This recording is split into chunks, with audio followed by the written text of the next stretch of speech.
સમજુમાં હા બોલો એક- અતલભાઈ. એક દુહો સંભળાવી જો ને. હા બોલો સંભળાઈ દઉં છું હો. સંભળાવો હાલો. એ ઉંબર તો ડુંગર છાજ રે અને પાદર છા પરદેશ એ ગોળે ગંગાજી આવ્યા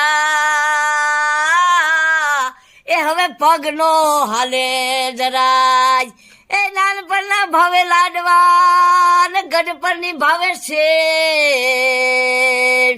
એ એવી બળી ગઢપણિયાની ટેપ એ હાસુ હોરઠિયો ભરે ભાઈ ભાઈ ભાઈ ભાઈ ભાઈ વાહ. માનવ કે હું કરું ને કરતલ બીજો કોઈ એ જેના યાદના અધવસ રહે એ મારો હરી કરે તે હોય વાહ ભાઈ વાહ. એ